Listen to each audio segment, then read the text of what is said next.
प्राविधिक शिक्षा तथा व्यावसायिक तालिम परिषद CTEVT आफ्ना ग्रेजुएटहरूको रोजगारीको स्थिति पहिचान गर्न ट्रेसर स्टडीको अनलाइन प्रणाली विकास गरेको छ।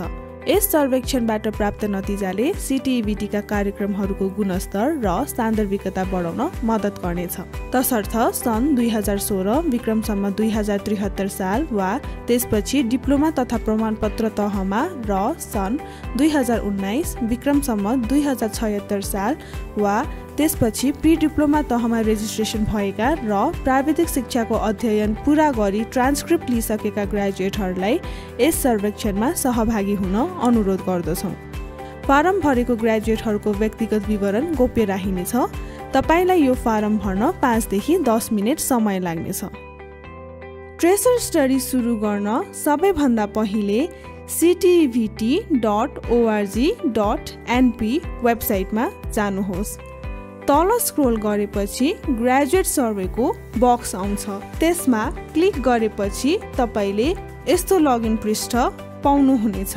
CTEVT मा अध्ययन गर्दा प्राप्त भएको तपाईको आफ्नो रेजिस्ट्रेसन नम्बर र जन्म मिति राखी नेक्स्ट क्लिक गर्नुहोस्। जन्म मिति विक्रम सम्वतमा साल, महिना र दिनको ढाँचामा हुनुपर्छ। उदाहरणका लागि 2059 साल 1 महिना 24 गते। यदि तपाईलाई रेजिस्ट्रेसन नम्बर याद छैन भने तपाईको पहिलो नाम, थर, जन्म मिति विक्रम सम्वतमा लेख्नुहोस्। त्यसपछि तह, कार्यक्रम र संस्थाको नाम दिएका विकल्पहरूबाट रोज्नुहोस्। सबै विवरण भरेपछि नेक्स्ट क्लिक गर्नुहोस्। यदि तपाईले भर्नु भएको सबै जानकारी सही छ भने लगइन सक्सेसफुल सन्देशको साथ अर्को पृष्ठ देखिनेछ। यदि तपाईले भरेको विवरण सही भएन भने नो रेकर्ड फाउन्ड सन्देश देखिनेछ। लगइन सफल भएपछि तपाईले यस्तो पृष्ठ देख्नुहुनेछ। तपाईको ठेगानामा भएको विवरण अन्तर्गत प्रदेश, जिल्ला र पालिका रुजु गर्नुहोस्। त्यसैगरी मोबाइल नम्बर र इमेल रुजु गरी अत्यावधिक गर्नुहोस्। त्यसपछि भेरिफाई इमेल बटनमा क्लिक गर्नुहोस्। अगाडि बढ्नका लागि इमेल भेरिफिकेसन अनिवार्य छ। त्यसपछि आफ्नो इमेल चेक गर्नुहोस्। तपाईले CTEVT सूचना तथा अनुसन्धान महाशाखाबाट इमेल प्राप्त गर्नुहुनेछ। इमेलमा रहेको भेरिफाई माई इमेल लिङ्कमा क्लिक गर्नुहोस्।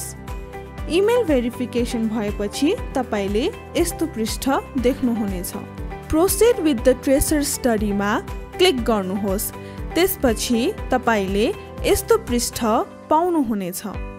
अगाडि बढ्न नेक्स्ट क्लिक गरेर ओके क्लिक गर्नुहोस्। दिएका प्रत्येक प्रश्नलाई ध्यानपूर्वक पढ्नुहोस् र तपाईलाई सबैभन्दा उपयुक्त लागेको विकल्प छनौट गर्नुहोस्। यो प्रश्नावलीमा तपाईले अध्ययन गर्नुभएको प्राविधिक शिक्षाको कार्यक्रमलाई TVET कार्यक्रम भनिएको छ। जस्तै तपाईले pre diploma in information technology कार्यक्रमको अध्ययन पूरा गर्नुभएको छ भने तपाईको TVET कार्यक्रम pre diploma in information technology हो। अब पहिलो प्रश्नबाट सुरु गरौँ। तपाईले TVET कार्यक्रम किन रोज्नु भयो भनेर त्यहाँ भएका विकल्पहरूमा चिन्ह लगाउनुहोस्। तपाईले एक भन्दा बढी विकल्पहरूमा चिन्ह लगाउन सक्नुहुनेछ। अन्य कारण भएमा अदर्स सिलेक्ट गरी दिएको बक्समा कारण उल्लेख गर्नुहोस्। दोस्रो प्रश्न छ, के तपाई TVET कार्यक्रममा सहभागी हुनु अगाडि रोजगारीमा हुनुहुन्थ्यो? यदि हुनुहुन्थ्यो भने यस सिलेक्ट गर्नुहोस्। त्यसपछि तपाईको औसत मासिक आय कति थियो? दिएका विकल्पहरू मध्ये उपयुक्त विकल्प छान्नुहोस्। यदि प्राविधिक शिक्षाको कार्यक्रम अध्ययन सुरु गर्नुभन्दा पहिला रोजगारीमा नभएको भए नो सिलेक्ट गर्नुहोस्। तपाईको रोजगारीको वर्तमान स्थिति के हो भन्ने तेस्रो प्रश्नका 4 विकल्पहरू रहेका छन्। सेल्फ इम्प्लोइड, इम्प्लोइड भोलिन्टियर र अनएम्प्लोइड। तपाईको अहिलेको अवस्था के हो छान्नुहोस्। सेल्फ इम्प्लोइड छान्नु भएको खण्डमा यी प्रश्नहरू देख्नुहुनेछ। आफ्नो व्यवसायको नाम, ठेगाना, प्रकार र क्षेत्र उल्लेख गर्नुहोस्। अन्य क्षेत्र भएमा अदर सिलेक्ट गरी दिइएको बक्समा उल्लेख गर्नुहोस्। यदि तपाईको व्यवसाय पारिवारिक व्यवसायको निरन्तरता हो भने यस सिलेक्ट गर्नुहोस्, हैन भने नो सिलेक्ट गर्नुहोस्। तपाईको व्यवसायको प्रकृति छनौट गर्नुहोस्। तपाईको व्यवसायमा तपाईको स्थिति के हो छनौट गर्नुहोस्। यदि यो व्यवसाय तपाईले पूरा गर्नुभएको टिभीटी कार्यक्रमसँग सम्बन्धित छ भने यस सिलेक्ट गर्नुहोस्, हैन भने नो सिलेक्ट गर्नुहोस्। यस सिलेक्ट गर्नुभएको खण्डमा तपाई व्यवसायमा कार्यक्रमको उपयोगिता वा प्रभावकारितासँग कतिको सहमत असहमत हुनुहुन्छ उल्लेख गर्नुहोस्। नो सिलेक्ट गर्नुभएको खण्डमा तपाईले किन फरक व्यवसाय सुरु गर्नुभयो उल्लेख गर्नुहोस्। तपाईले एक भन्दा बढी विकल्पहरूमा चिन्ह लगाउन सक्नुहुनेछ। अन्य कारण भएमा अदर सिलेक्ट गरी दिएको बक्समा उल्लेख गर्नुहोस्। तपाईको औसत मासिक आय कति छ दिएका विकल्पहरू मध्ये उपयुक्त विकल्प छान्नुहोस्। यदि तपाईले आफ्नो व्यवसायमा अरूलाई रोजगारी प्रदान गर्नुभएको छ भने यस सिलेक्ट गर्नुहोस्, छैन भने नो सिलेक्ट गर्नुहोस्। यस सिलेक्ट गर्नुभएको खण्डमा कतिजना पुरुष, महिला र अन्यले रोजगारी पाएका छन् उल्लेख गर्नुहोस्। इम्प्लोइड छान्नु भएको खण्डमा यी प्रश्नहरू देख्नुहुनेछ। आफ्नो रोजगारीको स्वरूप छनौट गर्नुहोस्। दिएका विकल्प भन्दा भिन्न स्वरूपको रोजगारीमा हुनुहुन्छ भने अदर सिलेक्ट गरी बक्समा उल्लेख गर्नुहोस्। प्राइभेट सेक्टर छान्नु भएको खण्डमा के तपाई ओजेटी वा अप्रेन्टिसशिप सम्पन्न गरेको संस्थामा नै कार्यरत हुनुहुन्छ भन्ने प्रश्न देखिन्छ।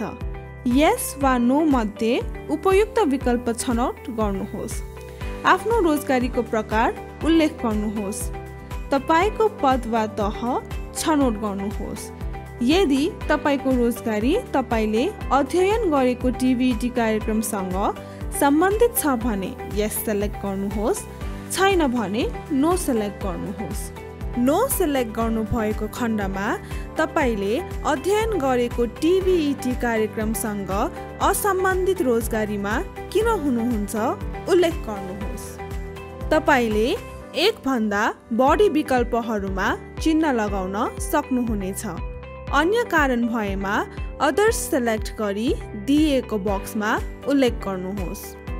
आफ्नो औसत मासिक आय नेपाली रुपैयाँमा उल्लेख गर्नुहोस्। रुपैयाँ 20,000 भन्दा कम भएको खण्डमा औसत मासिक आय रकम दिएको बक्समा लेख्नुहोस्।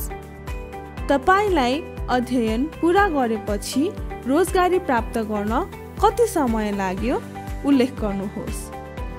अध्ययन पूरा गरेको 6 महिना, 6 देखि 12 महिना वा 2 वर्षपछि रोजगारी प्राप्त गर्नुभएको हो भने तपाईले अध्ययन पूरा गरेपछि र रोजगारी प्राप्त नहुन्जेल के गर्नुभयो उल्लेख गर्नुहोस्। अदर सिलेक्ट गर्नुभएको खण्डमा अन्य काम के गर्नुभयो उल्लेख गर्नुहोस्। तपाईले यो रोजगारी कसरी प्राप्त गर्नुभयो उल्लेख गर्नुहोस्। अदर सिलेक्ट गर्नुभएको खण्डमा अन्य उपाय उल्लेख गर्नुहोस्। तपाई यो रोजगारीमा कतिको सन्तुष्ट हुनुहुन्छ उल्लेख गर्नुहोस्। भोलिन्टियर छान्नु भएको खण्डमा यी प्रश्नहरू देख्नुहुनेछ। तपाई स्वयंसेवकको रूपमा किन संलग्न हुनुहुन्छ उल्लेख गर्नुहोस्। अदर सिलेक्ट गर्नुभएको खण्डमा कारण उल्लेख गर्नुहोस्। यदि तपाईले स्वयंसेवकको रूपमा गरिरहेको काम तपाईले पूरा गरेको टिभीटी कार्यक्रमसँग सम्बन्धित छ भने यस सिलेक्ट गर्नुहोस्, सम्बन्धित छैन भने नो सिलेक्ट गर्नुहोस्। अनइम्प्लोइड छान्नु भएको खण्डमा यी प्रश्नहरू देख्नुहुनेछ। तपाईँ पहिलेदेखि बेरोजगार हुनुहुन्छ, उल्लेख गर्नुहोस्। अदर्स सिलेक्ट गर्नुभएको खण्डमा अन्य अवस्था उल्लेख गर्नुहोस्। तपाईँ कति समयदेखि बेरोजगार हुनुहुन्छ, उल्लेख गर्नुहोस्। तपाईँ बेरोजगार हुनुका कारणहरू के हुन सक्छन्, उल्लेख गर्नुहोस्। तपाईले एक भन्दा बढी विकल्पहरूमा चिन्ह लगाउन सक्नुहुनेछ। अन्य कारण भएमा अदर्स सेलेक्ट गरी दिइएको बक्समा उल्लेख गर्नुहोस्। यदि तपाईँ अहिले थप उच्च शिक्षा वा तालिममा सहभागी हुनुहुन्छ भने यस सेलेक्ट गर्नुहोस्, होइन भने नो सेलेक्ट गर्नुहोस्। यस छान्नु भएको खण्डमा यी प्रश्नहरू देख्नुहुनेछ। तपाईले किन थप उच्च शिक्षा वा तालिम रोज्नुभयो, उल्लेख गर्नुहोस्। अन्य कारण भएमा अदर सेलेक्ट गरी दिइएको बक्समा उल्लेख गर्नुहोस्। तपाईँ कुन क्षेत्रमा थप उच्च शिक्षा वा तालिम लिइरहनु भएको छ, उल्लेख गर्नुहोस्। तपाईले अध्ययन गर्नुभएको कार्यक्रमले तपाईको जीवनमा के कस्ता परिवर्तनहरू ल्याएको छ, उल्लेख गर्नुहोस्। अदर सेलेक्ट गर्नुभएको खण्डमा अन्य परिवर्तन उल्लेख गर्नुहोस्। तपाईले एक भन्दा बढी विकल्पहरूमा चिन्ह लगाउन सक्नुहुनेछ। तपाईले अध्ययन गर्नुभएको कार्यक्रममा विभिन्न पक्षहरूलाई उपयोगिता अनुसार मूल्याङ्कन गर्नुहोस्। 1 भनेको अत्यन्तै अनुपयोगी, 5 भनेको अत्यन्तै उपयोगी। आफ्नो अनुभव अनुसार 1 देखि 5 सम्म मूल्याङ्कन गर्नुहोस्। तपाईले अध्ययन गर्नुभएको टिबिटी कार्यक्रम प्रति कतिको सन्तुष्ट हुनुहुन्छ, उल्लेख गर्नुहोस्। टिबिटी कार्यक्रमहरूको गुणस्तर सुधार गरी रोजगारीको अवस्था अझ राम्रो बनाउनका लागि सिटिबिटी र सो अन्तर्गतका शिक्षालयहरूलाई तपाईको केही सुझाव भए उपयुक्त विकल्पमा चिन्ह लगाउनुहोस्।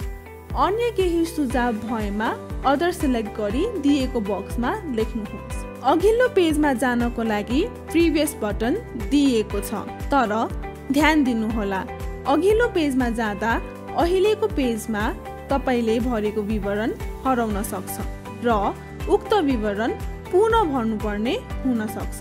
सबै विवरण भरिसकेपछि अन्त्यमा सबमिट बटनमा क्लिक गर्नुहोस्। सबमिसन पछि तपाईले यस्तो पृष्ठ पाउनुहुनेछ। तपाईले ट्रेसर स्टडी फारम पूरा गर्नुभयो।